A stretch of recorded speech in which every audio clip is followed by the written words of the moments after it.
Here's the hard truth. I think that most of you would have a completely different life if you changed the way you talk to yourself. Some of you are so mean to yourself. You talk down on the way you look, the mistakes you make. You have no grace for yourself. And to be quite frank with you, you are a bully. You're a bully. You're the biggest bully to yourself. No one can outdo the doer, and the doer is you. Okay? And I get it because I was very guilty of this circa last year. And one thing about me is I can be down bad, but I still have a lot of self-awareness around why I'm there and what I did to get there. And the scariest time in my life was when I had the most negative self-talk, and that obviously influenced my perception of myself. It started with like one little comment and it snowballed into me entirely hating my existence and thinking that I wasn't good enough in like any capacity. Not good enough in my industry, not good enough appearance-wise, not a good enough friend, not a good enough partner. Like I saw nothing valuable about myself. And I also had the awareness to know that it's because I was allowing myself to focus on my imperfections, which, mind you, aren't bad. I just had no grace for myself. And I think that something that's improved the quality of my life more than anything is the fact that I have no patience or tolerance for talking to myself like that anymore. It's literally made me hotter. It's made me smarter. It's made me a happier individual. And there are like non-negotiables now that I refuse to do because I have seen in my own life how drastically the perception of myself influenced everything around me. It shifted my reality. When I thought that I wasn't the shit, my life reflected that. My interactions with people reflected that because you literally create your reality. Like, let's go back to the basics, guys. Nothing in your life is an accident. Everything is not happening to you. It's responding to you. So can I ask you a serious question? If you don't like yourself, if you think you don't deserve good things, why would they happen to you?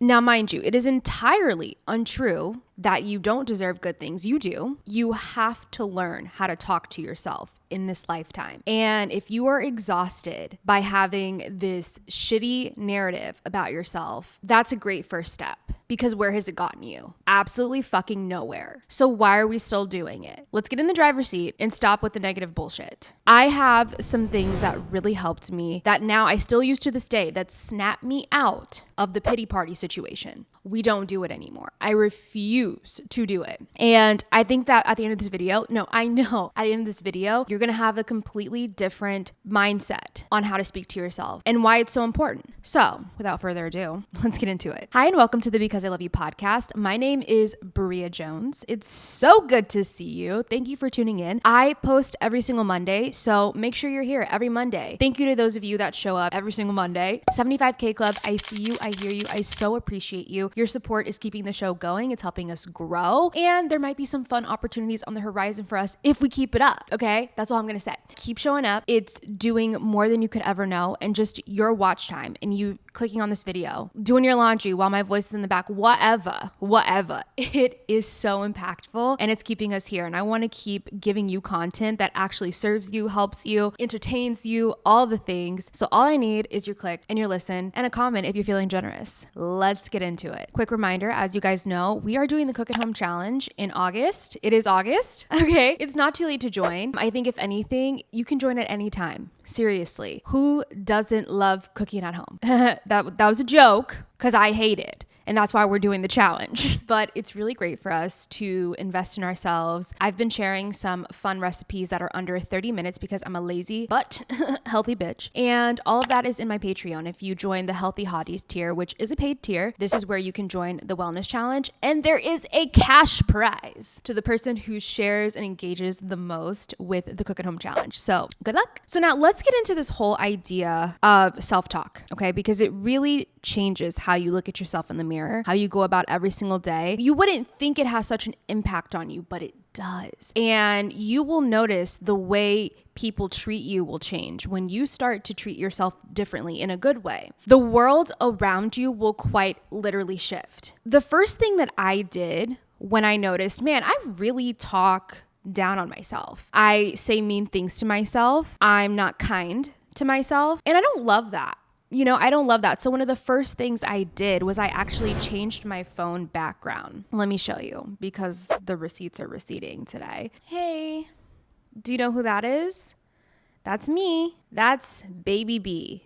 Bestie Baby B right there in the flesh. I had to be months old, still a blob of flesh, big old smile on my face. But look at her. She is just perfect. She really is. And I'm not saying that because it's me. I'm saying it because it's true. I'm a fucking baby. Okay. Have you ever looked at a baby and been like, fuck you?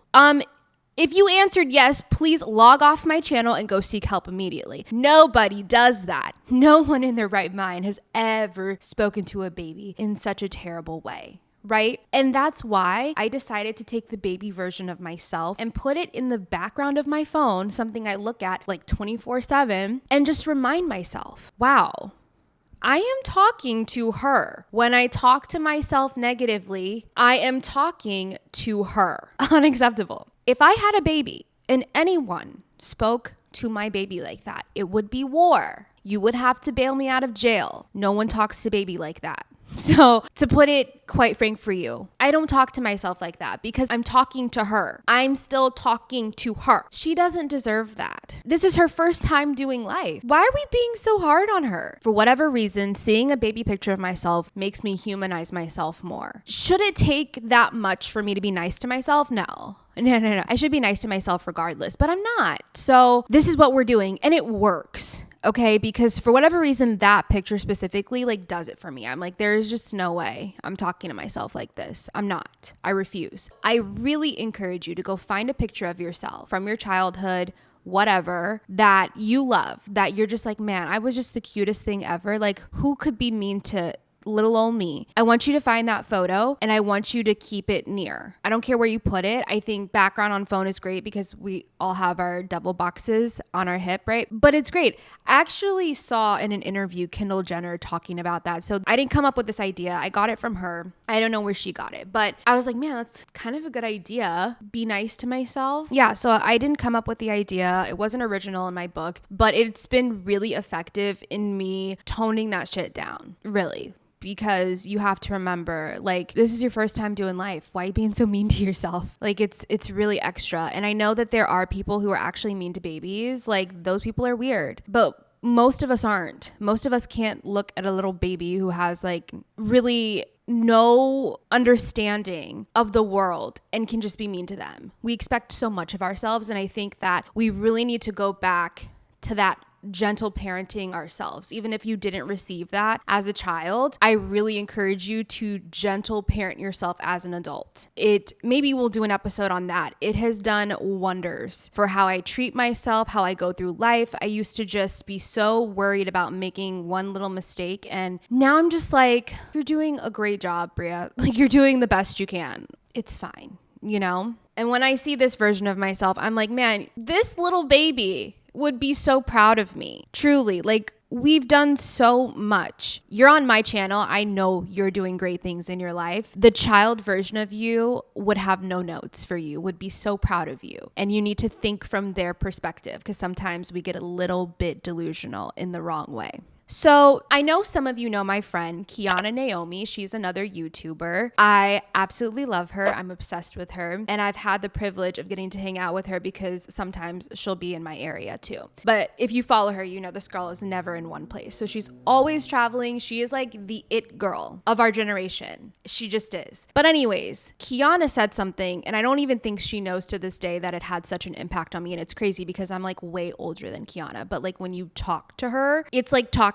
to a divine source of light. She's beyond her years. I feel like I get so much from her, just even if it's a 15-minute conversation with her. But those of you that know Kiana know she is one of the most confident people ever. And she's been that way, especially since she's been in her travel girl era. It's something she's really grown into and we've watched it happen over time. But something she said that really struck me one time is we were hanging out last summer in my apartment and she was like, I refuse to hang out with people who speak negatively about themselves. And I was like, really? Tell me more about this. She's like, I just feel like, you know, when you hang out with people that speak down on themselves, that can like rub off on you. And to be fair, like, yeah, you are who you hang out with. They say birds of a feather, right? But she had like zero tolerance for it. She's like, I won't hang out with people who talk about themselves in a bad way, who talk about their appearance, who do this. And I kind of felt like, whoa, well, she would probably hate to know how I talk about myself. I just keep it in. Anytime, it was crazy. Anytime that I did have like a bad thought about myself after talking to Kiana, I would think about what she said. And I was just like, wow, I am literally poisoning myself every time I say something negative about myself. There are people who exist,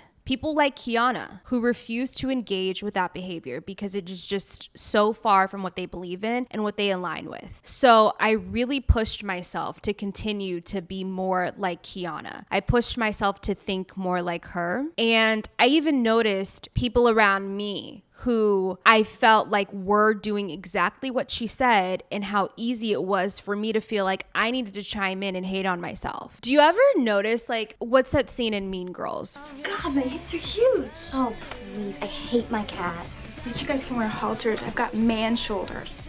I used to think there was just fat and skinny. Apparently there's a lot of things that can be wrong on your body. My hairline is so weird. My pores are huge. My nail beds suck. I have really bad breath in the morning. Ew. They're like in the mirror and they're like, oh, I like hate my thighs. And they're all saying something they hate about themselves. And they look at Katie and they're waiting for her to like say something bad about herself. They're having like a group hate sesh. And it was like a requirement, essentially, unspoken requirement that you say something negative about yourself. And that's when she says the famous, I have bad breath in the morning. I just think that that scene is really important, especially for women, because we do that. I have been in rooms where we self-deprecate in a group setting and we go around the table waiting to say something. And now I would be appalled if I didn't speak up and say, what the fuck are we doing, guys? We're out of the house and this is what we're doing. Absolutely not. It's inappropriate. It's unacceptable because, again, let's go back to the baby picture. You are talking about this version of yourself who has grown, who has survived so much, who has accomplished so much. How dare you have the audacity to speak about yourself in that way? You should absolutely be ashamed of that because that is so unkind. That's downright evil, dare I say it. And again, you're being your biggest bully. You do not have to participate in group deprecation. When other girls are talking about what they hate about themselves, the best I can do in that situation is try to turn what they're saying into a positive and be like, absolutely not. You shouldn't be talking about yourself in that way. Try to be the voice of reason, because sometimes I think other women look to other women to like validate their feelings by also bringing themselves down. This is what I don't want you to do. And I can't speak for men because I just don't think they do this in group settings, but we have to start making that so incredibly unacceptable to be talking like that about yourself. And so this is not a time for you to chime in and make it a group activity. This is a time for you to flip the script and help your friends wake up. Like, what are you doing? What are you talking about? You have this body that does so much for you. You are literally breathing. You should be so grateful if you are walking today, if you have the ability to go experience life, do a workout, if you have the ability to eat. Your body is working for you. You have all these things that you're taking for granted because probably you don't look a certain way. Like, be so for real. This is a time to just practice gratitude and help your friends see all the good that they are. So if you can be that in the room, that's what I would suggest. But I just thought it was powerful that Kiana's like, I won't be in a room with someone like that. Now that's your decision if you want to be in the room with someone who's like that or not. But I can tell you, after meeting someone like Kiana on several occasions, I completely understand why she is the way she is, because she's such a high vibrational individual and she literally radiates confidence, love, and light. If you were in the room with her, you would understand why she has no tolerance to deal with people who do that. And it's not even like a mean girl thing, a malicious thing. It's just like a absolutely not. She has fought to be in this place of confidence where she is now, that she's just like, no way, I'm not going to participate. And I love that. Now this is more on the superficial side, but something else that really helped with my perception of myself was accepting where I am at a certain point in life. There was a time where I was not fitting in my clothes, right? And this was like so catastrophic for me. because being a woman, love that. I was trying to fit into clothes I wore in college, and I'm not in college anymore. Okay. I'm 30. I don't have to fit into clothes I was wearing when I was 20. It doesn't have to be that way. But I was so stuck on that and I just couldn't accept it, right? So I would keep these clothes and I would just try to shove myself in them every time I wanted to wear something cute. And because they weren't fitting me, they weren't flattering me. My point here is stop wearing things that do not fit. It is probably the most evil, torturous thing you can do to yourself. Go buy yourself something new, go thrifting, find clothes that fit you. It will flatter you, and clothes are not made for you to fit them. Clothes are made to fit you. And you would be shocked at the difference in your mind when your clothes flatter you a bit more. For a long time, I fought it. And I was like, you know what? I'm going to try to wear these clothes that don't fit me. I'm going to squeeze into them. And it did a number on my head because when you're wearing clothes that are too small for you, one, like visually, you're going to distort how you actually look. When you're wearing clothes that actually flatter your body and fit you, it's going to look better. It's going to make you feel better. It's just a domino effect of good things and helping your perception. I don't want to stay on this for too long because it is like the vanity of the points that I have today, but it is so important. You don't have to try to like save these clothes. I'm not saying get rid of them, throw them away, because I'm not saying like maybe you gained a few pounds or whatever and you plan to lose them later. But right now, honor your body for where it's at. You can put the clothes in storage. You can do whatever you want. You don't have to get rid of them completely, but you do need to honor yourself for where you're at in this season. That's a part of self-love. And if you are forcing yourself to fit into some clothes or standard that just does not make sense for your current reality, that's not an act of love. It's straight up mean. And you need to show yourself kindness and love, point blank, period. So whatever that means for you, if you need to go thrifting, if you need to go on a little shopping spree, I know that that can be hard, especially if your body is changing in ways that you may not really want it to. I've been there, but I'm telling you, the difference in my energy when I finally was like, you know what, I'm going to go shopping. I'm going to get clothes that fit. And I started dressing cute again. You know, there was one point where like nothing fit me. So I'm wearing these frumpy, baggy t-shirts and I don't feel cute in that. I needed to like find clothes in my style that fit me for that season of life. And eventually I did lose the weight. But I think that it was a really important part of my story that I had to start by honoring where I was and showing myself some love, because you deserve to be cute no matter what size or shape you are. Period. So I'm going to put you guys on to some voodoo that I do every night if I don't fall asleep before. But I do a nightly gratitude and visualization session, whatever you want to call it. Again, I just kind of referenced how when we speak down on ourselves, we're focused on what our body isn't doing. We're focused on where our body is not at, right? Which, not cool.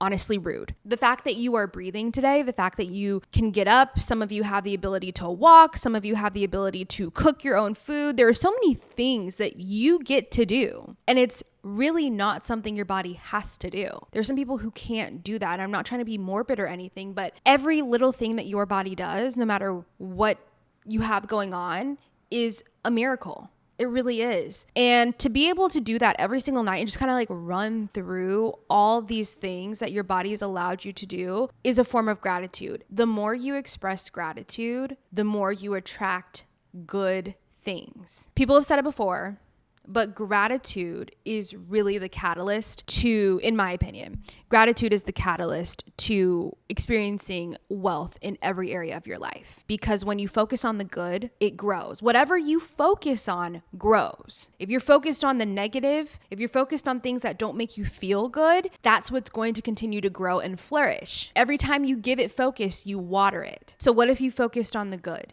Even if you were in a bad place, every night, this is something I would do, because right before you go to bed, your brain is the most suggestive to ideas and thoughts. And I knew that I wanted to change my thought pattern. So I would do it when I was in the most vulnerable state, when I was sleepy, because I don't fight it as much when I'm sleepy, right? When we're awake, and when we're just a little bit more coherent, it's easier to think of like, well, that's not true, or fight the ideas that you're trying to grow, right? So do it when you're in your sleepiest possible state right before you go to bed, and you will literally fall asleep to good thoughts. So I like to just run down the list of like maybe 10 to 20 things that I'm grateful for that, you know, have happened in my day, in my life, and that my body has done for me, and just thank my cell. I literally thank every cell in my body. I thank them for their hard work work and the love that they still give me, even though I haven't been consistent with my love, right? It is the most powerful thing. And then on top of that, I do a little visualization of who I want to be, what I want to look like, how I want to go through life, how I want to impact people. Like, that's what I think about. And I try to channel that version of myself. And I just picture her. Like, there's really nothing crazy to it. I just try to picture who I want to be. And I try to think of the impact I want to leave on this world and other people. And that's it. I go to bed in that state, and I feel like it puts me in such a high vibe state. And over time, you start to notice these little things about your thoughts changing, where I am actually nicer to myself now. I do think highly of myself. I go through life in a different, more confident way. Like, everything about my presence has started to change. And who I was last summer versus this summer is completely different, because over time, this stuff works. Just like over time, I put myself in a bad place from little thoughts that grew and grew and grew into my truth. I could also reverse that. And the same is true for you. If you're not happy with yourself, if you're not happy with the way that you view yourself, you got yourself there slowly over time. It wasn't just an overnight thing. When you were that little baby, you were not a hater. You developed that over time based on many factors that we don't have to get into. But the bottom line is that you get to change it. I'm going to leave you with my favorite one now. If you've made it to the end of the video, congrats. You get the best tip. When you have a bad thought, this is going to sound a little crazy now, but that's what we do over here. You are going to speak out loud to the thought. If you're around people, I get it. It's probably like, yo, this is weird, but whatever. I just like tell people sometimes, like, this is what I do. Get over it. You're going to speak to the thought, and you're going to basically like boss it around. You're going to command it. Sometimes I randomly get these ideas. Like, do you guys ever think about like some random embarrassing shit you did in like second grade and it just ruins your day?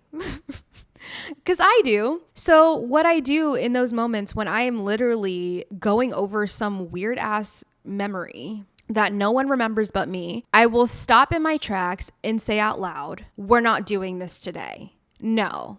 I'm actually having a great day. I'm a really good person. I don't align with that thought anymore. That was in the past, and I moved on from it. Thank you. That's literally what I would say. I'll be driving in the car and I'm like, what the fuck is this? I'm having a good time listening to Troye Sivan, and all of a sudden, here I am thinking about that one time I said some weird shit to someone in the 5th grade. Like, sorry, I'm 30 now. I didn't mean it. But why are we thinking about it now? I don't know. So I will literally say out loud, we're not doing this today. I'm going to replace this thought. Thank you, though. And I'll replace the thought. So speak out loud to the negative thought. Boss that shit around. It is a thought. And you need to have an authoritative, like, have some in your voice, okay? Like, bitch, did you hear me? Like, you need to have some authority in your voice. Don't be like, I'm okay. We're not doing this today. I just think that, like, I want to have a good day today, so I would appreciate, no. Too nice. I want you to be the boss ass bitch. Okay? You can bully yourself, so bully the thought. Let's see it now. Say it with your chest. We have absolutely no tolerance for that. You talk to it like a child that really just fucked up. You know when a child does something right and it almost put them in danger?